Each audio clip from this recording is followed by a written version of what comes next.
இன்றைய நாளொரு சிந்தனை நிகழ்ச்சிக்கு உங்களை வரவேற்கின்றேன். இன்றைய நாளொரு சிந்தனை நிகழ்ச்சியில் உங்கள் எல்லாருக்கும் தெரியும், கிமு கிபின்னு சொல்லி இயேசுவுக்கு முதல் இயேசுவுக்கு பிறன்னு சொல்லி. ஆனால் நான் இப்போது உங்களுக்கு சொல்ல போவது கோமு கோபின்னு சொல்லி. கொரோனாவுக்கு முதல், கொரோனாவுக்கு பிறகு.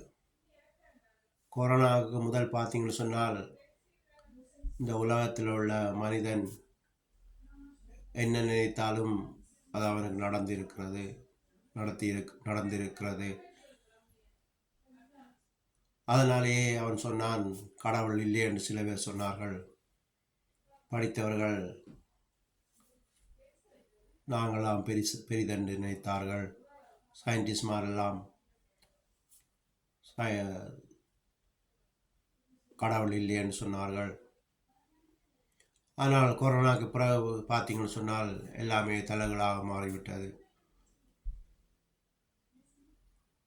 எந்த ஒரு தனி மனிதனாக இருந்தாலும் அவன் நினைப்பது நடப்பதில்லை. எந்த ஒரு நாட்டை பார்த்தாலும் அந்த நாடு நினைப்பது நடப்பதில்லை. எந்த உலகத்தை பார்த்தாலும் உலக தலைவர்கள் நினைப்பது நடப்பதில்லை. உலகம் என்ன நினைக்கிறதோ அதுதான் நடந்து வருகிறது. அதாவது கடவுள் நினைப்பது தான் இப்போது நடக்கின்றது. கடவுளுடைய கோபம் இந்த உலகத்தில் வந்துவிட்டது. அது சாபமாக மாறிவிட்டது. எனவே